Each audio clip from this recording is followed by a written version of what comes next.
Köyün büyükleriyle röportaj yapmak istiyoruz efendim. Sizle de röportaj yapmak istiyoruz. İzin var mıdır? Beni de. Evet. Of ya, Size birkaç soru sormak istiyorum. sen nasıl adamsın bilmiyorum ki, seni tanımıyorum ya. Sen kimsin, gelmişsin burada beni sıkıştırıyorsun, bir şeyler soruyorsun.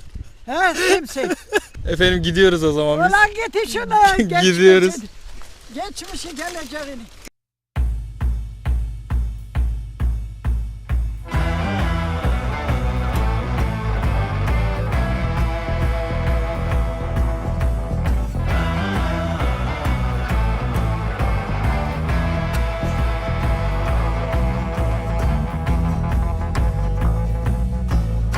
Merhaba arkadaşlar. Bugün orijinal bir şey yaptığımı zannederken aslında daha önce yapılmış olduğunu öğrendiğim bir şey yapacağız. Köy incelemesi yapacağız. Kendi doğup büyüdüğüm köy olan Eşmekaya köyünü inceleyeceğiz. Büyüklere de şu soruyu soracağız. Ayrıca onlarla röportaj da yapacağız. Gençler köylerine geri dönmeli midir? Burası bizim köylerimiz ama dönmeli miyiz? Onların fikirlerini alacağız. İzlemeye devam edin. Sen kimsin? Bize kendini tanıt. Merhaba arkadaşlar, ben Önder. Bu köyle ilişkin nedir? Bu köyle ilişkim, annem burada doğdu büyüdü Aha. ve 30 yaşında, yaklaşık 30 yaşında tam tahminim, buradan İstanbul'a göç etti. Ve ben de çok da ara sıra bu köye gelip giderim. Bir hafta kalırım. En son ne zaman gelmiştin? En son 6 yıl önce geldim. En son 6 yıl önce geldi. Aynen. Maşallah. Daha liseye bile yeni başlamıştım. Şimdi üniversitedeyim. Maşallah. Sen kimsin? Müşahar Erdecioğlu. Bu köyle ilişkin nedir? Köyle ilişkim ana tarafından. Ben Trabzonluyum. Ana tarafından buralıyız işte. Ne kadar sürede bir 4-5 gelip yılda gidersin? bir geliyorum. 4-5 yılda bir. Daha öncesinde daha sıktı. Aha. Yaş ilerledikçe artık öyle oluyor. Yaş kemale erince diyorsun. Aynen abi. İşler zorlaşıyor diyorsun.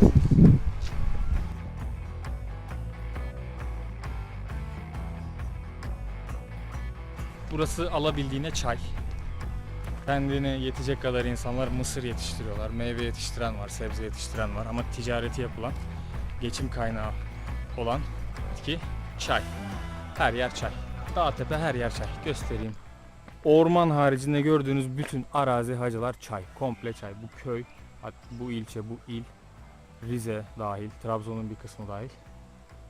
Geçim kaynağı çay hacılar. Sizin içtiğiniz çay bizim köyden geliyor. Muhtemelen bizim tarladan toplamış çayı siz ömrünüzün bir noktasında içtiniz. Afiyet olsun. Beğendiyseniz ne hala. Kışın yaşam olmuyor. Karşıya insanlar göç ediyorlar. Mevsimsel göç. Yapacak bir şey yok. Kalan olmuyor. Bizimkiler de kışın İstanbul'a gelirler. İstanbul'da, Bursa'da, Ankara'da, büyük şehirde bağı olmayan çarşıda evi vardır. Çarşıda kalır. Merkezde, Hopa merkezde. 2 yıl önce galiba. 2-3 yıl. 2 ya da 3 yıl önce çok sağlam sağanak yağmur oldu Hopa'da. Haberlerden de duymuşsunuz. Hopa'da sel felaketi diye de çıktı. Heyelan oldu, evler yıkıldı, ölen oldu. Bu kimi evler devlet geldi şeyden sonra, selden sonra oturulabilir, oturma izni, oturulabilir belgesi mi? Oturma iznini kaldırdı evlerin. Yani o evlerde oturmak yasak artık. Devlet yasakladı. Güvenli olmadığı için. Efendim yanımızda arıcı Nurettin Yılmaz var. Ben Nurettin Yılmaz. Emekli öğretmen. Arıcılık yapıyorum. Köyün geçim kaynağı çay, Öyle. yanında arıcılık yapan nadir üyelerden. Evet. Kaç kişi arıcılık yapıyor köyde? 2 kişi, 3 kişi var. Maşallah bayağı kovanınız var. Kovanlar büyük. Şimdi o doldurmuş. Bir yanına gideyim bakayım. İstersen maskeyi giy, içerisini göstereyim sana. Şeyin içine mi? He. Olur. Nasıl? Aşağıdan çek. Aşağıdan. Çekelim.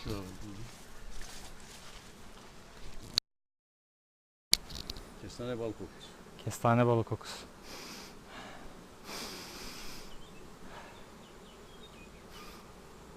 Maşallah. Çiftlik büyük.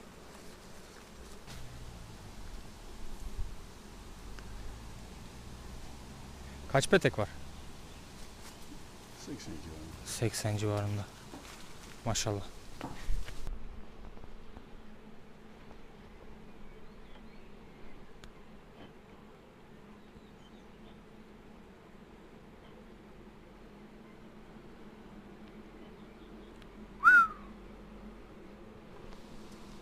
İşte bal, karakovan balı.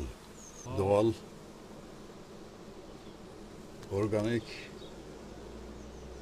Bizim ballar hepsi organiktir zaten. En güzel. Bu duman arıları ne yapıyor? Sakinleştiriyor. Saldırganlığını önlüyor.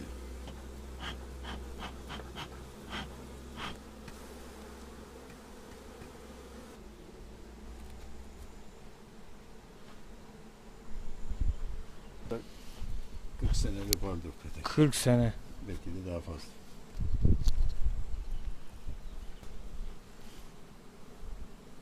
Vay be.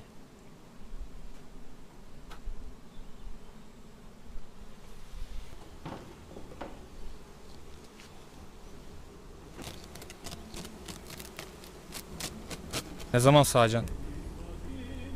Sağım daha bir ay sonra. Bir ay sonra. Onun içinde bal var. Yani hepsinde bal var da o üstünü kapattığı şey tam olgunlaşmış oluyor. Ha. Olgunlaşınca öyle kapatıyor. Oo. Tamam kapanınca sağım zamanı gelmiştir demektir. Bunun peteği de yeniyor da. Yersin, yiyen yer. Bak bu şey yavru atmış. Şu kısmı yavrudur. Şurası mı? Yani şu kısım. Bak şu kısım, şu kısım. Şu Onlar arı mı? Arı mı çıkacak bu işçi arı çıkacak, şu erkek arı çıkacak. Aha. Kraliçe arı nerede? Bunu Kraliçe. görebilir miyiz? Bu anda göremeyiz çünkü altlardadır. Ha. Bak olgunlaşan yerleri arı şey yapmış, kapatmış. Şimdi bunun birinci katı peteğin kendisine aittir. Birinci katını almıyoruz. Hı hı. Bak, yes. Öyle yani. Çiçek özleri. Nasıl? Çiçek özleri. Bu tabii bu yörenin çiçeklerini alıyor. Yani bu yörede genelde kestane, orman gülü, ıhlamur, böğürtlen. İşte bunların karışımı ama kestane ağırlıklı yani. Kestane ağırlıklı. Kestane büyük oranda kestane yani. Kızıl ağaç da var burada. Yok. Oradan bal alıyorlar mı? Yok canım. Kızıl Almıyor. ağaçtan olmaz. Yani salgı salan bitkilerde, ağaçlarda Hı hı. genelde olur. Hadi bakalım. Bak, Nurettin amca çok teşekkür ederiz. biz teşekkür ediyoruz. Zahmet verdik. Hasılatınız bol olsun efendim. Allah razı olsun.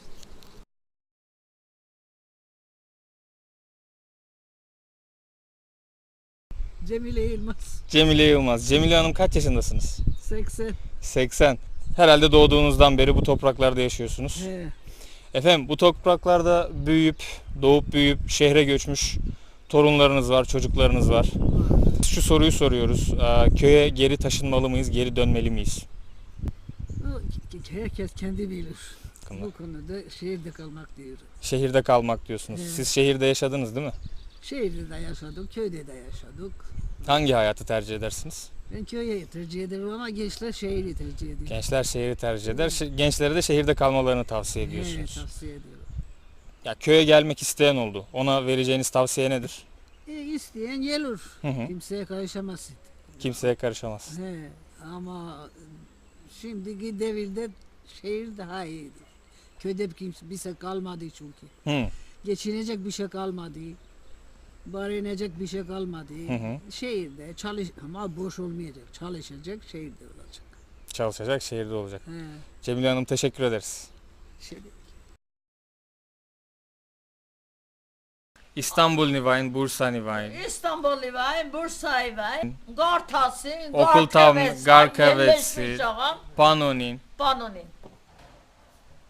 Yerine göredir, yesin hiç gibi. Panonin kaçıgayım. Ha köke soza. Ha, köke hoza. Ha. O yerine göre. İşi sopanı söyleyene Daha ginalım. Bana çakudalyan ertak çakağı kasın, ertak inçimeni kasın. Hoza yaşamış 50 kasın. Asa çıkarsak kasın. Ano sağaktarını şey kuzin. En tamam ilk kukon işte. Bana söyleyene kaçın. Teşekkür ederiz Asiye. Teşekkür ederiz.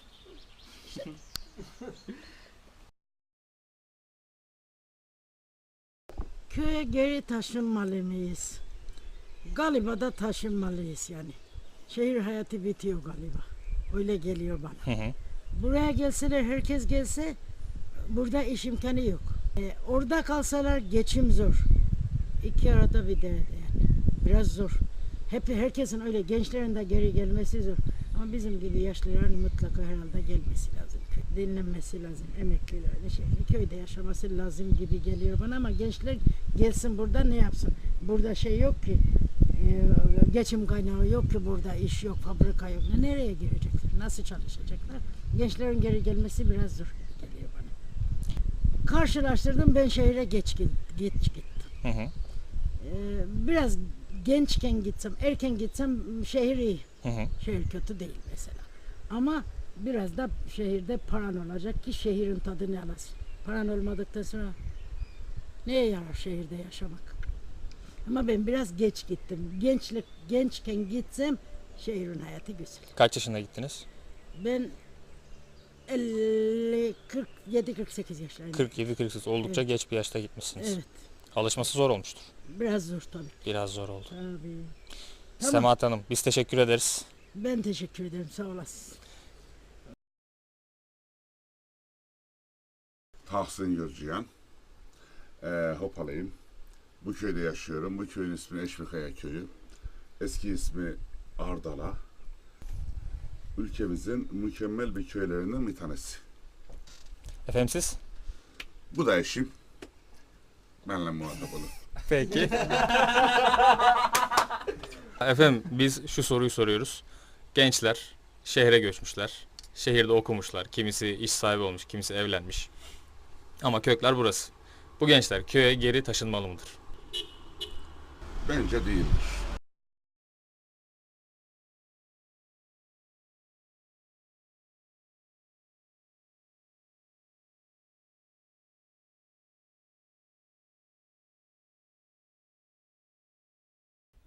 Hazırız. Metin sen şu aradan mı bahsediyordun? Şu ağaçların arası var ya bak şurada. Alt kısımda değil mi? Üstte.